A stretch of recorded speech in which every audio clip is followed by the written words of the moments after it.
Hi everyone, good morning. Online वालों को भी गुड मॉर्निंग।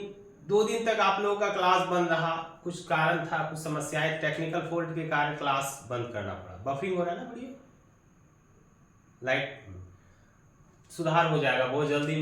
टेक्निकल टीम लगा हुआ है इसमें सुधार करने के लिए। कुछ लाइट्स की प्रॉब्लम है जिस कारण से वीडियो बफरिंग हो रहा है। तो आप लोग से रिक्वेस्ट है कि आप लोग 1-2 क्लास माइनरली इसको इग्नोर कर दें ताकि जो है मैं कंटिन्यू क्लासेस ले सकूं। तो चलिए, हम लोगों ने पिछले क्लास में गुलाम वंश के बारे में जाना था। कौन से वंश के बारे में? गुलाम वंश। मैंने आप लोगों को गुलाम वंश के बारे में बताया था, जिसको हम लोग स्लेव डायनेस्टी भी कहते हैं।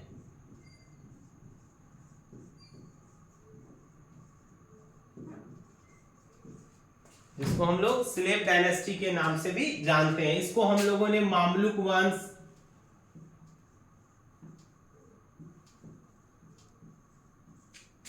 या इलवारी वंश का भी नाम दिया है। अब आप पूछेंगे कि सर आपने इनको मामलुक वंश क्यों कहा, इलवारी वंश क्यों कहा? इन सब के बारे में मैं आप लोगों को बता चुका हूं। मैं आपको फिर से गुलाम वंश के बारे में इसलिए बताने जा रहा हूं क्योंकि आप लोगों के बहुत सारे कमेंट थे, बहुत सारे सवाल थे जिनके बारे में आप लोगों को जानना है। आप लोगों के मन में जहन में बहुत सारे क्वेश्चंस आए हैं जिनको आप भली भांति कंफर्मली कर लेने से मतलब आपके लिए अच्छा रहेगा। तो मैं आपको बता दूं कि इस वंश को हम गुलाम वंश इसलिए कहते हैं क्योंकि इस वंश के अधिकांश शासक जो थे ना, वह किसी न किसी के गुलाम थे।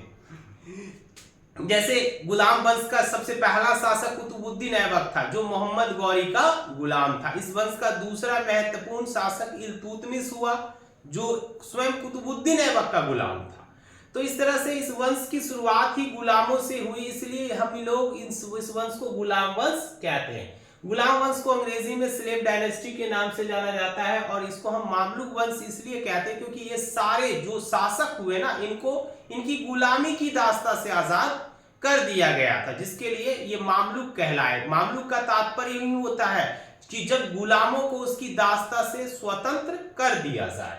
और इसको इलवारी वंश इसलिए कहा जाता है क्योंकि इस वंश के मैक्सिमम जो शासक थे ना, वो इलवारी तुर्क थे। आपको याद रखना है कि कुतुबुद्दीन ऐबक भी कहां से आया? तुर्किस्तान से। 1150 में कुतुबुद्दीन ऐबक का जन्म तुर्किस्तान में हुआ। उसके पश्चात उसे बेच दिया गया। बेचने के पश्चात वह मोहम्मद गौरी तक पहुंचा, जिसके पश्चात मोहम्मद गौरी ने इनको उत्तर भारत का क्या नियुक्त किया? सूबेदार नियुक्त किया। मैं आपको यह भी बता चुका हूं कि इसके 2 और प्रमुख गुलाम थे, जिसको हम यालदोस और नासिरुद्दीन कुबाचा के रूप में जानते हैं। तो चलिए आगे जानते हैं। और बहुत सारा प्रश्न है आपके मन में कि कुतुबुद्दीन ऐबक ने सर क्या किया, उनकी क्या क्या उपलब्धियां थी, कोई ऐसा कार्य बताइए जो उनके दृष्टिकोण से भारतीय इतिहास के लिए महत्वपूर्ण हो। तो मैं आपको बता दूं कि कुतुबुद्दीन ऐबक ने अपने शासन की स्थापना जो है ना, वो भारत में 1206 से आरंभ किया और 1210 तक इन्होंने भारत पर शासन किया, है ना। इसके पूर्व इन्होंने बहुत सारे युद्धों में मोहम्मद गौरी की सहायता की थी, जिसके कारण मोहम्मद गौरी ने भविष्य के लिए उत्तर भारत का जो है उत्तराधिकारी किसे नियुक्त किया था? कुतुबुद्दीन ऐबक को। ऐसा नहीं कि मरने के पश्चात कुतुबुद्दीन ऐबक ने जबरन जो है इन क्षेत्रों पर अधिकार कर लिया, नहीं। पहले से ही मोहम्मद गौरी ने डिसाइड कर लिया था कि किनको कहां का एरिया यानी क्षेत्र प्रदान करना है। और आप लोग जानते हैं कि मोहम्मद गौरी का अपना कोई पुत्र नहीं था। उन्होंने स्पष्ट कहा था कि मेरे इतने पुत्र हैं जितना इस संसार में किसी और का नहीं होगा। अगर मेरा एक पुत्र होता तो वह सिर्फ मेरे राज्य का उत्तराधिकारी होता है, किंतु मेरे इतने पुत्र हैं जो पूरी दुनिया पर शासन करेंगे, है ना। तो 1206 से 1210 तक कुतुबुद्दीन ऐबक ने क्या किया? भारत पर शासन किया। आपको बतला दूं कि कुतुबुद्दीन ऐबक ने अपनी राजधानी कहां बनाई? तो लाहौर। कहां पर स्थापित की उन्होंने अपनी राजधानी? लाहौर। लाहौर से ही इन्होंने क्या किया था? शासन करना प्रारंभ किया। उसके पश्चात जो है अपनी राज गद्दी में बैठने के पश्चात जो है इन्होंने सिपह सहलार की उपाधि धारण की, है ना। इनको हम लोग कुरान खवा या कुरान खान, लाख बख्श, पील बख्श इत्यादि नामों से जानते हैं। सिपाह सलार इनको इसलिए कहा गया क्योंकि इन्होंने स्वयं को एक शासक की भांति नहीं देखा, इन्होंने स्वयं को एक शासक नियुक्त नहीं किया, इन्होंने एक शासक की तरह कार्य किया, जिसके कारण हम इनको सिपाह सलार कहते हैं। लाख बख्श इनको इसलिए कहा गया क्योंकि ये लाखों का दान देते थे। हाथियों का दान देने के कारण इनको पील बख्श कहा गया। आपको याद रखना है, बख्श का मतलब होता है हातिम, बख्श का तात्पर्य होता है हातिम। हातिम मतलब दान देने वाला।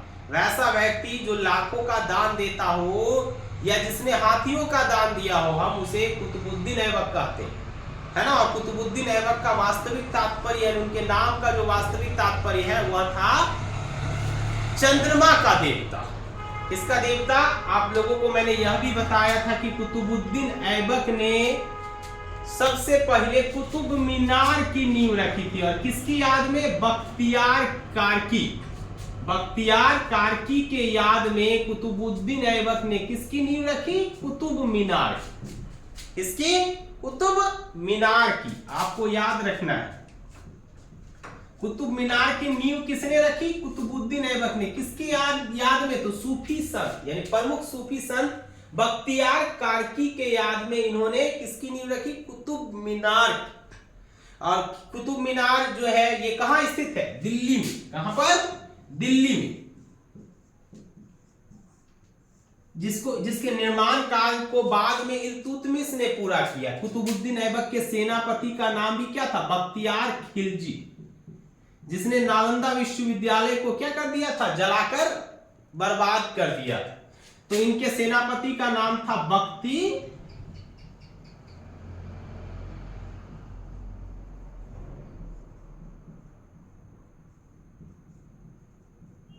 बख्तियार खिलजी। इनके नाम से हमारे बिहार में एक रेलवे स्टेशन भी है जिसको हम लोग बख्तियारपुर के नाम से जानते हैं। आप लोग जो है भली भांति इसके बारे में जानते होंगे, बख्तियारपुर। सर थोड़ा हिंदी डाउटफुल है। तो इसी बख्तियार खिलजी के नाम पर एक रेलवे स्टेशन बना, एक नगर की स्थापना हुई जिसको हम लोग बख्तियारपुर के नाम से जानते हैं।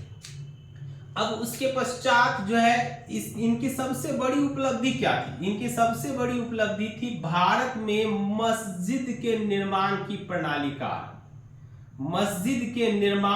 प्रणाली का आरंभ सर्वप्रथम जो है दिल्ली में हुआ, और इसकी स्थापना का श्रेय जाता है कुतुबुद्दीन ऐबक को। कुबतुल इस्लाम। मस्जिद के निर्माण की प्रक्रिया का प्रारंभ किसने किया? तो कुतुबुद्दीन ऐबक ने। प्रक्रिया का प्रारंभ, भारत का वह पहला मुस्लिम शासक जिसने भारत में मस्जिद बनवाए, वो कौन था? तो कुतुबुद्दीन ऐबक। मस्जिद का नाम कुबतुल इस्लाम या कुब्बत उल इस्लाम भी हम कह सकते हैं। कुब्बतुल इस्लाम मैंने एक साथ लिख दिया, आप कुब्बत उल इस्लाम भी लिख सकते हो। तो ये सारी जो है आपसे पूछ दे कि मस्जिद निर्माण की कला का प्रारंभ भारत में सबसे पहले किसने किया? तो कुतुबुद्दीन ऐबक ने। अब कुतुबुद्दीन ऐबक ने सबसे पहला मस्जिद कौन सा बनाया? कुब्बत उल इस्लाम मस्जिद। कहां बनवाया जी? उन्होंने दिल्ली में। किंतु उन्होंने शासन कहां से करना स्टार्ट किया था? लाहौर से। और इनकी मृत्यु लाहौर में ही हुई। कहां हुई? लाहौर में। क्या खेलते समय? चौगान, जिसको हम पोलो के नाम से भी जानते हैं। चौगान ये तुर्कों का एक प्रमुख खेल था, और इसी खेल को खेलते समय घोड़े से गिरने के कारण इनकी क्या हो गई? मृत्यु हो गई। कहां हो गई मृत्यु? लाहौर में। कहां पर? इन्हें लाहौर में दफनाया गया, और इनका मकबरा भी कहां है? लाहौर में ही। कुतुबुद्दीन ऐबक का मकबरा कहां है? लाहौर में। अब इसके पश्चात जो है आराम शाह गद्दी पर बैठा, जो बिल्कुल अपने नाम के अनुरूप था। किसके अनुरूप? नाम के अनुरूप। वास्तव में जब यह दिल्ली की गद्दी पर बैठा ना, तो इसको किसी ने स्वीकार नहीं किया एज ए किंग। क्यों? क्योंकि यह एक योग्य शासक नहीं था। इसमें किसी भी प्रकार से शासन करने की योग्यता मौजूद नहीं थी, जिसके कारण बहुत से जो है सूबेदारों ने, जो बहुत सारे जो उस समय के अमीर थे, जो जिसका आधिपत्य था दिल्ली सल्तनत पर, उन लोगों ने क्या किया, आराम शाह का विरोध किया। इसके पश्चात, आराम शाह के पश्चात इल्तुतमिश दिल्ली की गद्दी पर बैठा। दिल्ली की गद्दी पर जब बैठा तो उस समय के जो अमीर तुर्क थे उन्होंने इसका विरोध किया। लेकिन मैंने कहा कि क्यों विरोध किया था उन्होंने, क्योंकि इल्तुतमिश स्वयं एक गुलाम थे। इल्तुतमिश क्या थे, स्वयं एक गुलाम थे। और जो अमीर तुर्क थे ना, वो नहीं चाहते थे कि दिल्ली की गद्दी पर या दिल्ली सल्तनत की गद्दी पर कोई गुलाम बैठे, इसलिए उन्होंने इल्तुतमिश का विरोध किया। लेकिन मैंने आपको बताया था कि मोहम्मद गौरी के कहने पर कुतुबुद्दीन ऐबक ने क्या किया था, इल्तुतमिश को गुलामी की दास्ता से स्वतंत्र कर दिया था और उसको एक स्वतंत्रता पत्र दिया था। तो जिसे इल्तुतमिश ने अमीर तुर्कों के सामने प्रस्तुत किया और अमीर तुर्कों को तब पता चला कि भाई ये गुलाम नहीं है, ये कुतुबुद्दीन ऐबक का गुलाम नहीं है, बल्कि वो गुलामी की दास्ता से आजाद हो चुका है। इसलिए दिल्ली सल्तनत के किसी भी अमीर तुर्क ने इनका विरोध करना क्या कर दिया, छोड़ दिया। अब देखिए समस्या, इल्तुतमिश ने कौन कौन से कार्य किए और इन कार्यों को करने में उनके समक्ष कौन कौन सी समस्याएं आई। हम लोगों को इन समस्याओं के बारे में यहाँ क्या करना है, जानना है। देखिए इल्तुतमिश जैसे ही दिल्ली सल्तनत की गद्दी पर बैठा ना, तो दिल्ली सल्तनत की गद्दी पर बैठने के पूर्व वो बदायूं का क्या था, सूबेदार था। वो बदायूं का क्या था, सूबेदार था। चूंकि बदायूं जो है वो दिल्ली के नजदीक स्थित है। देखिए ये है आपके भारत का मैप, तत्कालीन मैं समझाने के लिए आपको बना देता हूं, ये हमारा भारत है। उस समय का भारत ऐसा नहीं था, उस समय के भारत को ही हम अखंड भारत का नाम देते हैं। क्योंकि हमें दिल्ली जाना है तो दिल्ली यहाँ है, इसी के पास यूपी है, यूपी का ही एक छोटा सा क्षेत्र था बदायूं, जहां का सूबेदार इल्तुतमिश था। तो इल्तुतमिश के लिए दिल्ली से शासन करना सरल था, क्योंकि दिल्ली के आसपास के क्षेत्र पर उसका शासन था, सूबेदार था वो वहां का। तो उसने दिल्ली को अपनी राजधानी बनाई। ये सवाल बार बार एग्जामिनेशंस में पूछे जाते हैं कि दिल्ली सल्तनत के किस शासक ने दिल्ली को अपनी राजधानी बनाई। तो आपको याद रखना है, गुलाम वंश के इल्तुतमिश ने सर्वप्रथम दिल्ली को अपनी राजधानी बनाई। इसके पूर्व कुतुबुद्दीन ऐबक और आराम शाह। देखिए किसी भी प्रश्न में ना आपको डाउट नहीं होना चाहिए। डाउट एक बीमारी है जो बड़े बड़े जो है जीवन के बड़े बड़े फैक्ट्स को बर्बाद कर देता है। आपको कहीं भी डाउट यानी अपने मन में शक उत्पन्न नहीं होने देना। अगर आपको कोई भी प्रॉब्लम हो तो आप मेरे पर्सनल नंबर 8210065490 इस पर व्हाट्सएप कर अपनी समस्याओं की जानकारियां प्राप्त कर सकते हैं। आपसे आपके समक्ष जो भी समस्याएं आएंगी ना, मैं कोशिश करूंगा कि उसको मैं जल्द से जल्द सॉल्व कर सकूं। तो ये मेरा व्हाट्सएप नंबर है, आप इस नंबर पर भी मैसेज करके अपने सवाल पूछ सकते हैं। तो चलिए, इल्तुतमिश ने क्या किया, तो इल्तुतमिश ने सर्वप्रथम इक्ता प्रणाली का प्रारंभ किया। कौन सी प्रणाली का, इक्ता। अब ये इक्ता व्यवस्था क्या है, देखिए इक्ता व्यवस्था ना एक तरह से सामंती व्यवस्था जो थी, जो हमारे पूर्व के राजा लोग यूज करते थे, उसी का एक रूप था। तो सामंती व्यवस्था क्या थी, तो सामंती व्यवस्था में क्या होता था, जो सामंत लोग होते थे ना, जो अमीर लोग होते थे, राजा उसको क्या करता था, वेतन के बदले जमीन प्रदान करता था। वेतन के बदले क्या प्रदान करता था, जमीन। सेम सिस्टम जो है यहां पर इल्तुतमिश ने प्रारंभ किया। उसने क्या किया, इक्ता यानी वेतन के स्थान पर अपने सैनिकों को या वजीरों को या फिर बड़े बड़े अधिकारियों को जमीन का एक टुकड़ा देने की पद्धति क्या की, प्रारंभ की। इससे इल्तुतमिश को फायदा क्या हुआ, तो इससे फायदा ये हुआ कि जिसे यह इक्ता प्रदान किया गया, जिसको हम इक्तादार कहते हैं, इक्ता प्राप्त करने वाले व्यक्ति को क्या कहा जाता था, इक्तादार।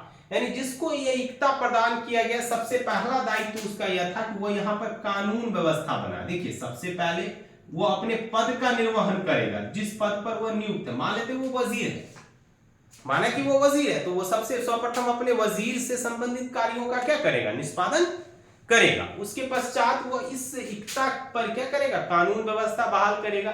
तीसरा जो उसका सबसे इंपॉर्टेंट काम है वो है यहां से कर वसूलना।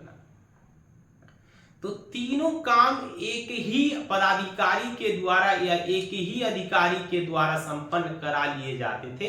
इसी चीज को ध्यान में रखते हुए इल्तुतमिश ने वेतन न देकर इक्तेदारी प्रणाली का क्या किया, प्रारंभ किया, है ना। तो आप समझ गए होंगे यहां तक किसी को कोई प्रॉब्लम है जी? है प्रॉब्लम? है तो बोल,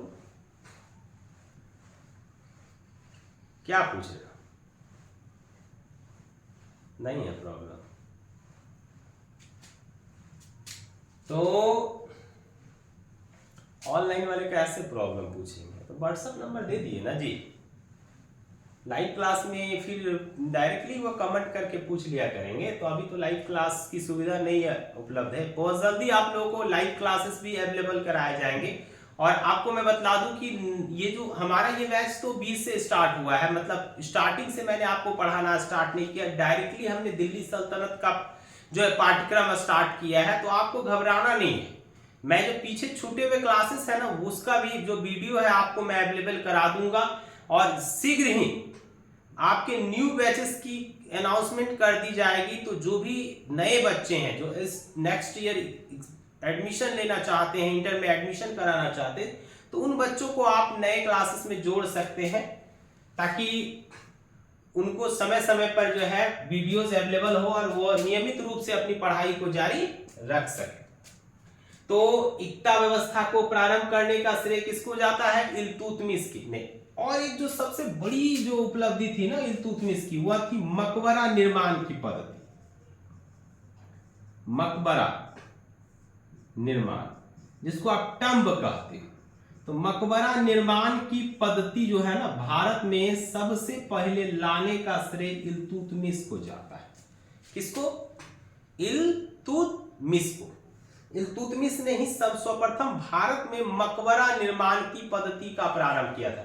मस्जिद निर्माण की पद्धति अगर आपसे पूछ ले तो भाई आप आराम से बता सकते हो, जो है कुतुबुद्दीन ऐबक। लेकिन अगर आपको इससे मकबरा निर्माण की पद्धति पूछ ले तो आराम से आपको बता देना है इल्तुतमिश। मस्जिद निर्माण की पद्धति के तहत भारत का सबसे पहला मस्जिद कौन था? तो कुब्बत उल इस्लाम मस्जिद। कौन सा मस्जिद? कुब्बत उल इस्लाम मस्जिद। कुब्बत उल इस्लाम याद रखना। मस्जिद भारत में बहुत सारे हैं, मंदिर साउथ में बहुत ज्यादा है। साउथ गए हो? जाओ साउथ घूमने, बहुत मंदिर है। चलिए मंदिर पे भी एक दिन जो है ना, जितने भी साउथ के इंपॉर्टेंट मंदिर हैं या हमारे भारत के जितने भी इंपॉर्टेंट मस्जिद्स हैं, उन सब पे मैं आपको एक अलग वीडियो उपलब्ध करा दूंगा। ठीक, तो मकबरा निर्माण की पद्धति जो है सर्वप्रथम किसने प्रारंभ की भारत में? एक तरह से हम मकबरा निर्माण की पद्धति का जनक भी कह सकते हैं इल्तुतमिश, इसमें कोई दोहराई नहीं है। इसके बाद जो है ना, इल्तुतमिश ने बहुत सारे युद्ध लड़े, लेकिन उसमें से जो सबसे महत्वपूर्ण युद्ध है ना, वो है तराइन का तृतीय युद्ध। तराइन का तृतीय युद्ध जो इल्तुतमिश और किसके बीच लड़ा गया था, ये बताया था मैंने। तराइन का तृतीय युद्ध इल्तुतमिश और याल्दोज के बीच लड़ा गया था। इल्तुतमिश और इल्तुतमिशमा तो है लिखा, इल्तुतमिश और किसके बीच? याल्दोज के बीच लड़ा गया। ठीक, इस युद्ध में किसकी विजयी हुई? तो इल्तुतमिश विजयी हुआ, याल्दोज पराजित हुआ। बाद में याल्दोज को पकड़ के ले जाया गया बदायूं में। बाद में उनकी वहीं पर क्या कर दी गई? हत्या कर दी गई थी। जो सबसे बड़ा शत्रु था ना इल्तुतमिश का, वो खत्म हो गया। बाद में नासिरुद्दीन कुबाचा को भी मार दिया इल्तुतमिश ने। और पूरे एरिया पर, जो अखंड भारत का एरिया था, जिसमें आज का पाकिस्तान, अफगानिस्तान जो क्षेत्र है ना, उन सब पर इल्तुतमिश ने क्या कर लिया? अपना आधिपत्य स्थापित कर लिया। इल्तुतमिश की इस वीरता से प्रसन्न होकर ईरान के खलीफा ने, खलीफा कहां रहता था भाई? ईरान में। इराक के खलीफा है ना, बगदाद में वो बैठते थे, इराक की राजधानी, या ईरान का शासक भी हम कह सकते, इराक का शासक भी कह सकते। इराक के शासक को ही खलीफा कहा जाता है, जो इस्लामी धर्म जगत का प्रमुख गुरु होता है ना। तो इराक के खलीफा ने किसको? इल्तुतमिश को खिलअत प्रदान किया। खिलअत अर्थात वास्तविक शासक का खिताब प्रदान किया। क्या कुतुबुद्दीन ऐबक वास्तविक शासक का खिताब ले पाया था? तो नहीं। आराम सा नहीं। तो दिल्ली सल्तनत का जो शासक बनने के लिए इस्लाम से संबंधित जो भी उपलब्धियां हासिल करनी है ना, वो उपलब्धियां किसने हासिल की? कि कौन? इराक के खलीफा से खिलाफत का पद लेकर आया, तो इल्तुतमिश। तो इसी कारण से हम इल्तुतमिश को दिल्ली सल्तनत का या गुलाम वंश का पहला संस्थापक कहते हैं या वास्तविक शासक कहते हैं। ना तो हम कुतुबुद्दीन ऐबक को दिल्ली सल्तनत का वास्तविक शासक कहते हैं और ना ही आराम शाह को, माफ कीजिएगा, ना ही कुतुबुद्दीन ऐबक को और ना ही आराम शाह को, बल्कि हम दिल्ली सल्तनत का वास्तविक शासक किसको या शासक या संस्थापक किसको कहते हैं? तो इल्तुतमिश को। कौन था जी इल्तुतमिश? समझ में आया? इसके बचपन का नाम शमसुद्दीन इल्तुतमिश। बचपन का नाम शमसुद्दीन इल्तुतमिश है ना, याद रखना है। ना याद रखोगे तो एग्जाम हॉल में जाकर कपार पीटना दीवार में, है ना। अब उसके पश्चात क्या हुआ? इसने और बहुत सारे कार्य किए, जैसे सिक्के चलाए। इसने किसके किसके सिक्के चलाए? तो सबसे पहले चांदी के सिक्के चलाए। चांदी के सिक्कों को इन्होंने टंका कहा और तांबे के सिक्कों को इन्होंने जीतल का नाम दिया। क्या कहा? जीतल, नॉट पीतल, जीतल। चांदी के सिक्के को उन्होंने क्या कहा? टंका, और तांबे के सिक्के को क्या कहा इन्होंने? जीतल। देखो इनकी जो सबसे बड़ी उपलब्धि थी ना, और जो इनके समक्ष जो सबसे बड़ी समस्या थी, उसके लिए इन्होंने बहुत बड़ी उपलब्धि हासिल की। वो बड़ी समस्या की थी, क्या थी? उस समय जो इक्तादार होते थे ना, ये बार बार विद्रोह करते थे। हालांकि ये इक्तादार जो ये इक्तादारों को जो ये इक्ता प्रदान की जाती थी, वो सुल्तान के द्वारा ही प्रदान की जाती थी, किंतु यहाँ के इक्तादार धन संपदा इकट्ठा करके क्या करते थे? बाद में सुल्तान या शासक के विरुद्ध ही विद्रोह कर देते थे। तो इस विद्रोह को समाप्त करने के लिए इन्होंने क्या एक प्रणाली अपनाई, एक दल बनाया इन्होंने, जिसको हम लोग तुर्कान-ए-चहलगानी कहते हैं। क्या कहते हैं? तुर्कान-ए-चहलगानी, जिसके संस्थापक इल्तुतमिश थे। सारे इक्तादारों में से चुन चुन कर इन्होंने 40 अमीरों को लिया और उन 40 अमीरों को मिलाकर एक मंत्रिमंडल का निर्माण किया, जिसको हम लोग तुर्कान-ए-चहलगानी कहते हैं। इन तुर्कान-ए-चहलगानी ये करते क्या थे? तो ये इक्ता या सूबेदार के बीच और शासक के बीच बिचौलिए का काम करते थे। ये किसी सूबेदार या इक्तादार की समस्या को सुनते, उसे ले जाकर राजा के समक्ष रखते, फिर राजा जो उस समस्या का समाधान निकालते, वो उन समस्याओं को जाकर सूबेदार या इक्तादार को क्या करते थे? सुनाया करते थे। और देखिए इल्तुतमिश ने कैसे चुना इनको? इल्तुतमिश ने अधिकांश तो उन्हीं लोगों को चुना जो क्या करते थे? विरोध करते थे। यानी चोर को ही इन्होंने सबसे ऊपर का सिंहासन दिया।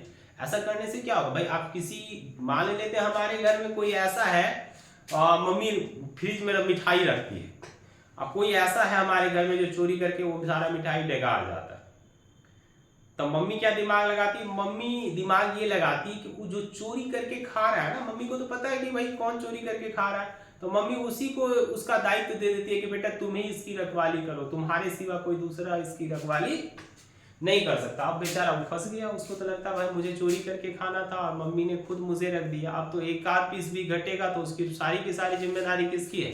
मेरी है। तो ये हाल था। आप लोग भी कभी ना कभी ऐसे दौर से गुजरे होंगे। क्या जी हुआ ऐसा? हमारे साथ तो खूब हुआ है। पूरा आधा का आधा गायब कर देते थे, कोठी के पीछे जाके छिपा मुंह पोछ के निकल जाते थे, है ना। कोठी समझते हो? नहीं समझते। लकड़ी का, जो लकड़ी बोले मिट्टी का ना, गोल टाइप से बनाया जाता, गांव घर में पहले बहुत मिलता था। हम लोग कोठी होता था ना, तब तो मम्मी मारने के लिए दौड़ाती थी ना, तो कोठी के पीछे जाके छिप जाते थे, पूरा आदम ओरिजिनल पाउडर लगा के निकलते थे, है ना। तो अब क्या हुआ उसके बाद? तो इल्तुतमिश जो है 30 अप्रैल 1230 को वो जा रहा था खोखरों के विरुद्ध विद्रोह करने। तो उसके खोखरों के विरुद्ध विद्रोह करने जा रहा था, तो मार्ग में वो बीमार पड़ा और शहीद हो गया। कहानी खत्म हो गया उनका। मर गया। इसके पहले एक और इम्पोर्टेंट बात है जो मैं आपको बता नहीं पाया था, आज मैं बता देता हूँ। जानते हैं दिल्ली सल्तनत के समय जो गुलाम वंश का शासन था ना, उस समय का जो सबसे कुख्यात शासक था जिसका संबंध किसी भी प्रकार से दिल्ली सल्तनत से नहीं है, उनका नाम था चंगेज खान। नाम तो आप लोगों ने सुना होगा चंगेज खान के बारे में, सुने हो? अगर आज चंगेज खां होते ना तो हमारे यहाँ की बहुत सारी जो बालिकाएं हैं वो महफूज नहीं होती, लड़कियां। महफूज मतलब सुरक्षित, उन लोग भी कोना कोना वर्ड के पीछे पड़ जाता है। तो चंगेज खान जो है वो बड़े निर्दयी प्रवृत्ति के थे। उन्होंने अपनी सेना में ये अनाउंसमेंट करवा दिया था कि जो सैनिक जितने लोगों के सर काट कर लाएगा, जिसके भाले में सबसे ज्यादा सिरों की संख्या होगी ना, चंगेज खान उसको इनाम देता। आज जो किसी युद्ध के समय जो किसी का सर काट कर नहीं लाता था, चंगेज खान अपने सैनिकों से उसका वध करवा देते थे, उसका सर कटवा देते थे।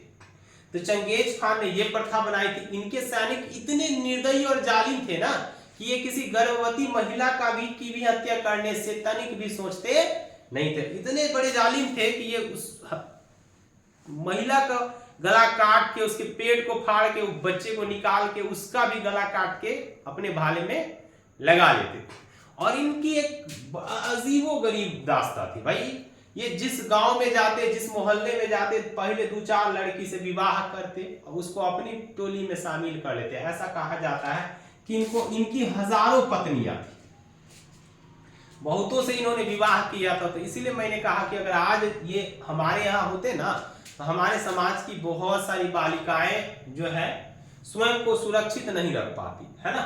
तो ये मसला था। तो उस समय वास्तव में इसकी शक्ति भी अपार थी और दिल्ली सल्तनत का संभवतः ऐसा कोई शासक नहीं था जो चंगेज खां से लड़ सके या चंगेज खां की बराबरी कर सके, क्योंकि इसके सैनिक बार बार मैं कह चुका हूं बड़े जालिम थे भाई। ऐसे सैनिकों से लड़ना तो वही है कि आ बैल मुझे मार, है ना, आ बैल मुझे मार। तो उसी समय क्या हुआ, चंगेज खान का एक अपराधी था जिसका नाम था जियाउद्दीन मांग बरनी। कौन सी नाम था जी? जियाउद्दीन मांग बरनी। वो लड़की वाला मांग नहीं है ना। इट इज नॉट अ मांग ऑफ फॉर डिमांड। ये डिमांड वाला मांग नहीं है, नाम है जियाउद्दीन मांग बरनी। बहुत ही दांत दिखा रहे हो। जहां मांग तांग बोलो ना तो इन लोग को ना जो है सांप सूंघ जाता, पता नहीं चलता है।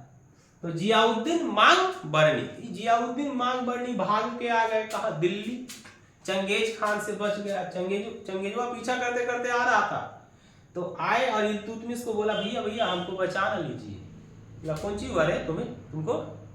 तो हमको कोई मारने के लिए पिठा रहा है, दौड़ा रहा है। पिठियाना का मतलब होता है दौड़ाना, ठीक। तो बोला तुम शरण लो हमारे यहाँ।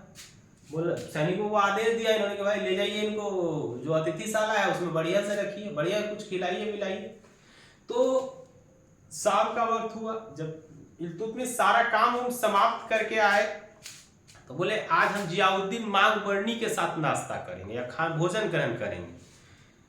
तो दोनों बैठे खाना खाने। जैसे ही जो है खाना स्टार्ट करने वाले थे, जियाउद्दीन मांग बरनी बढ़िया बढ़िया पकवान बनाता है इनके लिए, क्योंकि इनको इल्तुतमिश जो है अपने यहाँ शरणार्थियों को बहुत शरण देते थे।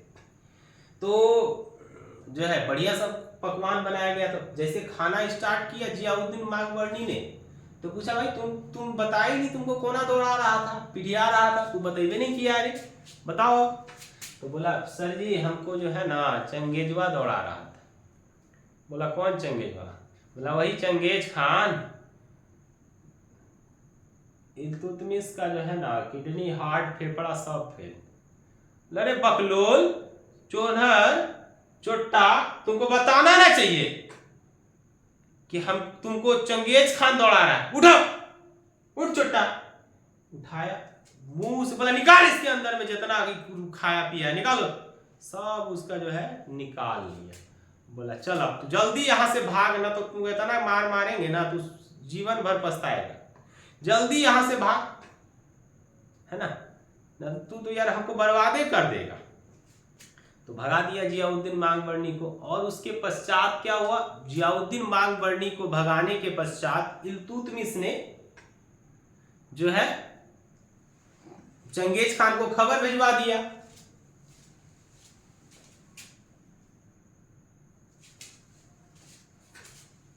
क्या खबर भिजवा दिया कि आपका जो एगो अपराधी है ना, एगो चोट्टा जियाउद्दीन मांगबरनी हमारे पास आया था। हम उसको ना खूब लतियाए, खूब डंगाए, उसका अगवाड़ा पिछवाड़ा सब लाल करके भेजे। अब देख लीजिएगा उधर भागा है ना, पश्चिम के साइड पकड़ के कूच कांच दीज दिएगा। चंगेज खान खुश, वाह रे वाह इल्तुतमिश, बाबू तुम बढ़िया काम किया है, तुमको तो इनाम मिलना चाहिए।